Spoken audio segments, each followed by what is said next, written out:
Assalamualaikum teman-teman, selamat berjumpa lagi dengan saya Abdurrahman dan masih tetap di channel Abdurrahman ya. Dan masih tetap juga mengupas tentang seputaran gangguan asam lambung dan anestesi psikosomatis. Nah, di season kali ini saya akan share video tentang bagaimana cara melatih nafsu makan gitu teman-teman ya. Karena untuk orang-orang yang terkena gangguan asam lambung dan anestesi psikosomatis, nafsu makan itu hilang teman-teman ya, nyaris tidak ada. Nah itu teman-teman ya. Nah makanya bagi teman-teman yang sekarang sedang mengalami hal tersebut teman-teman ya, tolong tonton videonya sampai habis, jangan di skip biar kalian nanti mengerti, biar kalian nanti paham, dan ketika mengerti dan paham kalian bisa menanganinya dengan mudah. Nah itu teman-teman ya, nah makanya tonton videonya sampai habis, jangan di skip.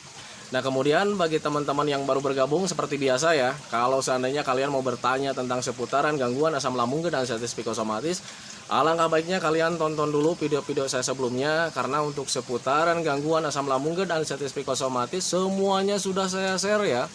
Dari mulai cerita saya yang terkena gangguan asam lambung dan anestesi psikosomatis, kemudian merasakan 1001 macam sensasi yang sangat tidak nyaman, itu sudah di-share. Dan kemudian bagaimana cara menangani setiap sensasi yang hadir, itu juga sudah di-share. Nah makanya biar lebih jelas, biar lebih detail, alangkah baiknya kalian tonton dulu video-video saya sebelumnya. Nah itu teman-teman ya. Dan kemudian bagi teman-teman yang baru bergabung juga seperti biasa ya, kalau seandainya kalian belum subscribe channelnya, mohon videonya itu di subscribe dulu, karena untuk subscribe itu tidak memerlukan biaya, tidak memerlukan pendaftaran. Jadi subscribe itu adalah hal yang sangat mudah sekali bagi teman-teman lakukan ya. Jadi teman-teman itu cukup memijit saja tulisan subscribe, biar kenapa? Jujur ya, biar videonya itu cepat berkembang dengan baik. Dan kalau seandainya videonya itu berkembang dengan baik, sudah barang tentu itu akan menambah semangat tersendiri buat saya untuk terus nge-share tentang seputaran gangguan asam lambung dan anestesi psikosomatis ini terhadap kalian. Kemudian yang lebih penting dan yang lebih utamanya, tekan juga tombol lonceng sama tombol like-nya ya, biar kalian itu dapat notifikasi atau pemberitahuan video saya yang terbaru. Karena saya itu akan terus nge-share tentang seputaran gangguan asam lambung dan anestesi psikosomatis ini terhadap kalian, dengan tujuan semoga saja videonya itu menjadi wasilah atau jalan keluar bagi kalian yang sedang mengalami gangguan asam lambung dan anestesi psikosomatis hingga membaik ya, apalagi sampai sembuh total. Amin ya robbal alamin. Ya minimal hanya memberikan motivasi saja, atau lebih minimalnya lagi hanya sekedar menemani kalian yang sekarang sedang merasakan tidak nyamannya dari gangguan asam lambung dan anestesi psikosomatis. Nah itu teman-teman ya. Nah kembali lagi ke topik utama teman-teman ya. Untuk orang-orang yang terkena gangguan asam lambung dan anestesi psikosomatis sangat dominan sekali ya, mengalami hal tentang nafsu makan yang hilang gitu teman-teman ya. Jangankan untuk orang-orang yang terkena gangguan asam lambung dan anestesi psikosomatis, orang yang tidak mengalami gangguan asam lambung dan anestesi psikosomatis juga sering mengalami hal tersebut teman-teman. Tetapi untuk orang-orang yang terkena gangguan asam GERD anestesi psikosomatis, kenapa nafsu makan hilang itu menjadi suatu permasalahan yang sangat besar di situ teman-teman ya. Karena kita itu terkena dua gangguan teman-teman, kembali lagi ya, karena kita itu terkena dua gangguan. Yang pertama gangguan medis, yang keduanya gangguan psikis. Nah itu teman-teman, jadi untuk hal tersebut nafsu makan hilang itu merupakan hal yang sangat wajar. Nah tetapi untuk orang-orang yang terkena gangguan asam lambung dan anestesi psikosomatis itu ada beberapa hal yang harus kita tangani gitu teman-teman. Karena ketika kita terkena gangguan asam lambung dan anestesi psikosomatis, kemudian ada sensasi nafsu makan itu hilang teman-teman, ada beberapa penyebabnya gitu teman-teman. Dan penyebabnya itu nggak terlalu besar sih sebetulnya ya, kalau seandainya kita memahaminya. Nah itu teman-teman ya, hal yang paling pertama saat orang-orang terkena gangguan asam lambung dan anestesi psikosomatis nafsu makan hilang itu karena yang pertama, karena memang sering merasa kembung teman-teman ya.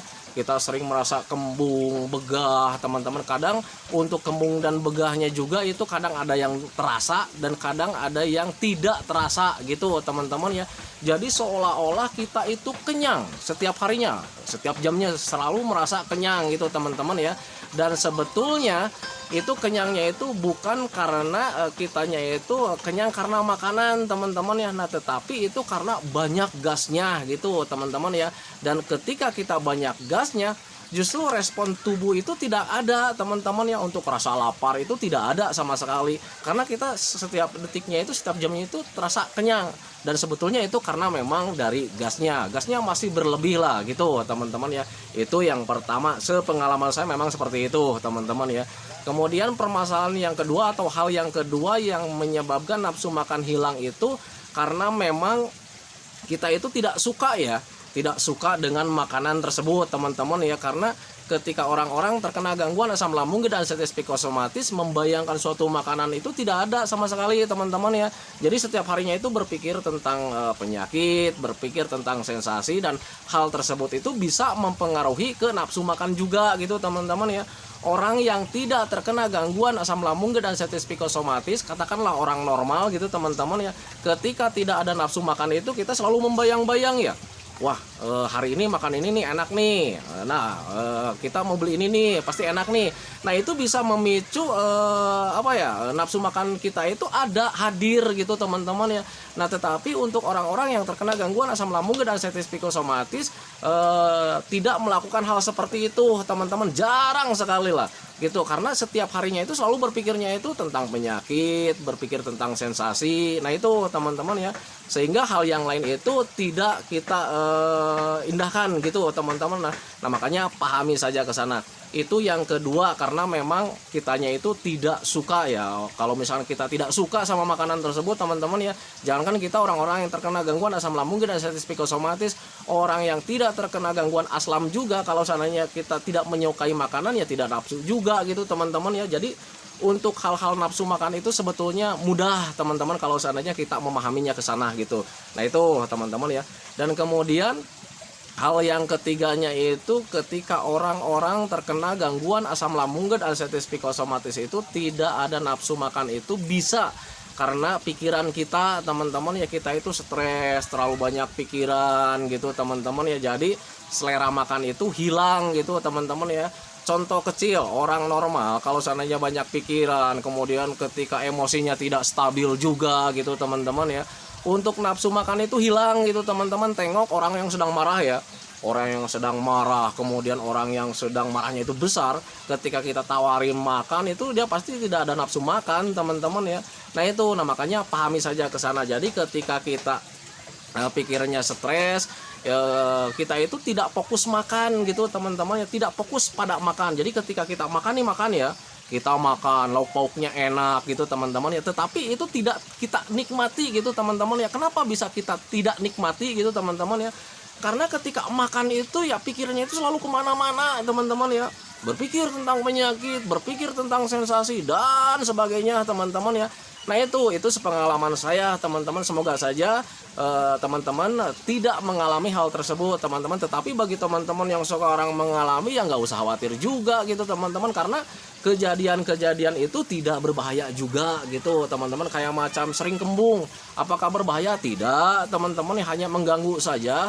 Jadi mengganggu terhadap kualitas hidup kita teman-teman. Mau ngapa-ngapain kita nggak bisa karena lagi begah gitu teman-teman. Jangankan untuk beraktivitas ya, untuk makan aja kita nggak nafsu makan teman-teman ya. Nah, itu hanya bentuk gangguan saja. Kemudian ketika kita tidak suka sama suatu makanan, apakah itu berbahaya? Tidak juga teman-teman. Pasti mengganggunya itu ke selera makan ya, kita itu nggak nikmat karena makanannya kita tidak suka. Nah, itu teman-teman berpikir wajarnya ke sana gitu teman-teman. Kemudian hal yang lainnya itu karena kita stres, terlalu banyak pikiran, memikirkan tentang penyakit, apakah itu berbahaya? Tidak juga teman-teman ya, mengganggu juga terhadap kualitas makan kita. Makan kita itu kurang nikmat teman-teman ya. Nah, itu makanya ketika teman-teman sekarang sedang mengalami hal tersebut teman-teman ya, ketika ingin kalian mengembalikan lagi nafsu makannya ya, kembalikan lagi yang ketiga hal tersebut teman-teman ya. Kembungnya hilangin lagi gitu teman-teman, karena ketika kembung itu bisa memperhambat makanan kita. Jadi seolah-olah kita mengkonsumsi makanan sedikit juga itu terasa mual gitu teman-teman, pengen muntah karena ada tekanan gas di dalamnya gitu teman-teman. Kemudian terasa kenyang terus karena kitanya banyak gas gitu teman-teman di lambungnya.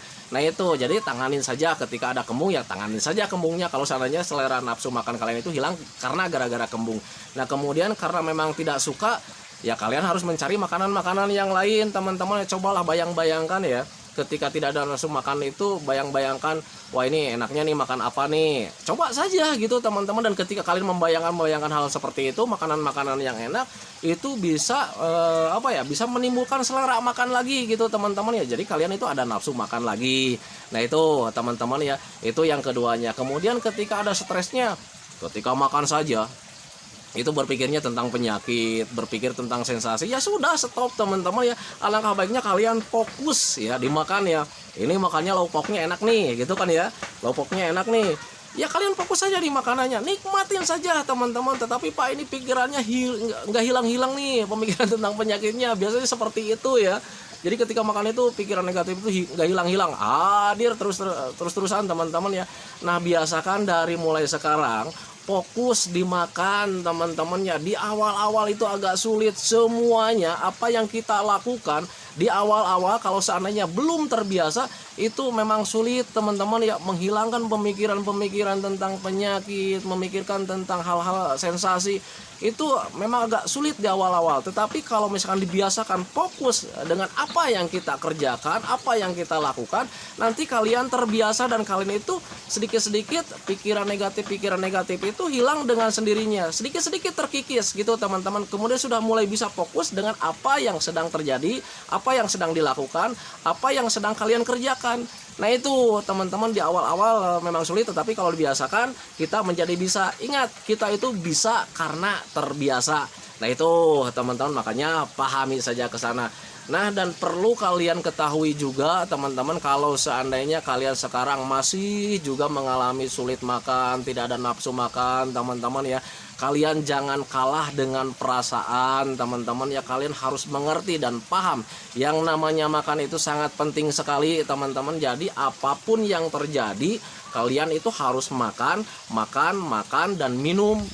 Nah itu teman-teman, kenapa untuk makan itu harus dipaksakan? Karena patut kalian ketahui teman-teman ya, orang hidup itu butuh makan teman-teman. Jangankan orang-orang normal, orang-orang yang sakit juga seperti kita gitu teman-teman, itu butuh makan. Karena kita harus bisa memahami bahwa orang sakit itu tidak akan membaik tanpa makan. Nah itu teman-teman, karena motor kita, kehidupan kita itu ya bahan bakarnya dari makanan, bukan dari bahan bakar kayak macam mesin atau misalkan motor atau kendaraan, bukan teman-teman ya. Kita itu hidupnya itu karena memang ada makanan yang kita konsumsi. Nah makanya apapun yang terjadi, makan itu harus dipaksakan teman-teman ya. Tetapi Pak, belum bisa nih makannya itu, saya itu ketika makan itu sulit sekali, terasa mual, begah dan sebagainya teman-teman ya.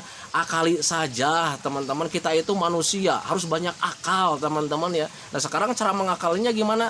Cukup sedikit-sedikit saja teman-teman ya, sedikit-sedikit kita makan dulu saja. Saat terkena gangguan asam lambung dan sensitif psikosomatis, saya mengkonsumsi makanan satu piring itu bisa habisnya itu bisa sampai 1 jam 2 jam teman-teman ya. Nah itu karena untuk makan itu harus masuk apapun caranya gitu teman-teman. Karena ketika kalian ingin membaik itu ya harus dipenuhi juga dari mulai vitaminnya, gizinya, energinya, pokoknya nilai kebaikan-kebaikan atau kebutuhan-kebutuhan untuk tubuh kita itu harus terpenuhi setiap harinya biar kita itu membaik gitu teman-teman. Makanya untuk makan itu harus dipaksakan. Nah itu teman-teman, makanya pahami saja ke sana. Berbeda ketika orang-orang yang terkena gangguan asam lambung dan sensitif psikosomatis masih menuruti keadaan yang sekarang gitu teman-teman ya, mentang-mentang lagi nggak nafsu makan gitu teman-teman ya, jadi males makannya, kita nggak konsumsi makanan karena memang ada perasaan yang tidak nafsu makan teman-teman. Dan ketika diikuti ya tubuh kalian itu tidak akan membaik teman-teman. Kenapa tidak akan membaik? Karena seiring dengan kejadian seperti itu, kalau tidak ada makanan yang masuk, imun tubuh kita itu juga semakin turun teman-teman ya, pertahanan tubuh kita itu juga semakin turun gitu, dan akhirnya ya untuk kesembuhan itu tidak ada. Nah itu teman-teman, makanya pahami saja ke sana. Jadi pada intinya orang-orang yang terkena gangguan asam lambung dan sensitif psikosomatis untuk makan itu harus dipaksakan teman-teman ya. Tetapi kalau misalnya kalian belum bisa juga, biasakan dari mulai sekarang. Akalin saja. Kalau seandainya kalian tidak ada nafsu makan, cobalah paksakan sedikit-sedikit. Nanti juga ketika kalian sudah membaik, nafsu makan itu bakalan datang dengan sendirinya teman-teman ya. Tanpa kita rencanakan, tanpa kita minta-minta, tanpa kita bikin schedule gitu teman-teman ya. Untuk nafsu makan itu bakalan hadir dengan sendirinya. Yang jelas mulai dari sekarang kalian tangani saja. Apa kendalanya? Apa penyebabnya? Oh, saya kembung ya, tangani saja kembungnya. Tetapi untuk makan tetap lakukan. Oh Pak, saya itu tidak suka makanan tersebut, ganti makannya. Karena untuk makanan itu beraneka ragam ya, sangat banyak sekali ya. Untuk makanan-makanan yang sangat nikmat sekali itu banyak sekali ragamnya. Cuman kalian harus bisa memilah mana makanan yang sehat, mana makanan yang tidak sehat, mana makanan yang bisa mempengaruhi proses pemulihan. Kalian harus bisa memilah-milahnya. Kalau seandainya itu baik buat kalian, konsumsi saja. Jadi mulai dari sekarang untuk makanan itu jangan pernah mengandalkan hobi teman-teman ya. Pak, saya itu hobinya ini nih. Lihat makanan tersebut, apakah makanan tersebut bisa memperhambat pemulihan? Kalau seandainya bisa memperhambat ya tinggalkan teman-teman ya. Jadi jangan mulai jangan mengandalkan hobi dari mulai sekarang, tetapi mengandalkan kebutuhan. Saya tidak suka makanan ini, tetapi butuh tubuh saya itu, ya konsumsi saja teman-teman biar kalian itu cepat membaik. Nah itu teman-teman, kalau seandainya dilihat dari suka dan tidak suka makanannya. Kemudian kalau misalkan itu dilihat dari pikiran stres atau banyak pikiran, ya sudah, stop saja berpikir yang aneh-aneh, mulai fokus di makanan, tanamkan dalam pikiran, belajar masa bodoh tentang gangguan asam lambung dan sensitif psikosomatis. Toh kita sudah tahu bahwa gangguan asam lambung dan sensitif psikosomatis itu tidak berbahaya. Jangan terlalu banyak dipikirkan. Yang penting kita fokus di makan, kemudian sering melakukan aktivitas yang menyenangkan, biar kita itu semakin cepat pulihnya. Aktivitas yang menyenangkan itu seperti apa? Olahraga kayak macam jalan-jalan santai gitu teman-teman. Apapun aktivitasnya yang membuat kalian senang, yang membuat hati dan pikiran kalian senang, lakukan saja teman-teman ya. Nah itu, makanya pahami saja. Dan kemudian untuk melakukan aktivitas atau melakukan kesenangan-kesenangan itu banyak sekali ragamnya teman-teman ya. Tidak terpatok dengan nominal kalian punya uang seberapa besar. Nah itu teman-teman, untuk bahagia itu sederhana sekali teman-teman ya. Pengalaman saya memang seperti itu. Bahagia itu sangat sederhana sekali. Kuncinya apa yang membuat kalian senang, apa yang membuat kalian gembira, apa yang membuat kalian tersenyum, lakukan saja teman-teman ya. Nah itu teman-teman ya, karena untuk orang-orang yang terkena gangguan asam itu, jangankan untuk tertawa lepas ya, senyum itu tidak ada teman-teman. Jadi rasa bahagia itu setiap harinya itu tidak ada setiap harinya. Nah itu teman-teman ya. Jadi ketika kita terkena gangguan asam lambung dan sensitif psikosomatis itu kadang rindu ya, rindu dengan tertawa terbahak-bahak itu rindu ya. Karena saat sebelum terkena gangguan asam itu kita itu periang gitu mungkin teman-teman ya. Kita itu sering bercanda-canda, tertawa lepas gitu teman-teman ya. Saat terkena gangguan asam lambung dan sensitif psikosomatis, tertawa itu tidak ada teman-teman ya, senyum itu tidak ada. Nah itu teman-teman, makanya kembalikan lagi keadaan kalian. Mengembalikan keadaan kalian itu seperti apa? Dengan cara membiasakan kembali teman-teman ya. Dan untuk asam lambung dan sensitif psikosomatis itu memang butuh pembiasaan. Karena ketika kita saat terkena gangguan asam lambung dan sensitif psikosomatis, hal apapun kita itu butuh pembiasaan lagi, butuh pelatihan lagi. Kenapa butuh pelatihan lagi? Karena kita itu terkena psikisnya juga, ada mental di situ yang terganggu. Nah itu teman-teman, makanya pahami saja ke sana. Nah itu teman-teman ya, video dari saya tentang seputaran nafsu makan. Kalian gak usah khawatir, kenali saja penyebabnya. Kalau seandainya penyebabnya dari kembung, ya kalian tangani saja kembungnya dengan cara seperti apa? Sering minum air hangat pelan-pelan biar nanti sendawanya ada. Ketika sendawa kita mulai enakan gitu teman-teman. Dan kenapa kembung itu bisa mengurangi nafsu makan? Karena respon tubuh itu tidak ada gitu teman-teman. Respon tubuh kita itu tidak ada karena selalu merasakan yang padahal itu dari gas. Nah itu teman-teman. Yang keduanya, karena memang kitanya tidak suka mungkin ke sana gitu teman-teman. Yang namanya kita tidak suka sama makanan tersebut, ya otomatis nafsu makan itu hilang gitu teman-teman. Ganti dengan makanan yang lain dengan catatan makanan tersebut tidak mengganggu pencernaan kalian gitu teman-teman ya.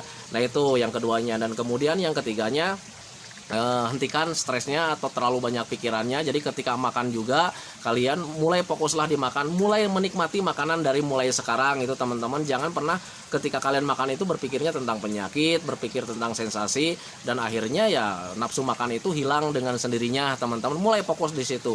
Walaupun kalian tidak bisa, paksakan saja, karena ketika kalian sudah dibiasakan seperti itu, dibiasakan terus, nanti kalian akan terbiasa dan kemudian kalian sudah bisa menikmati makanan tersebut.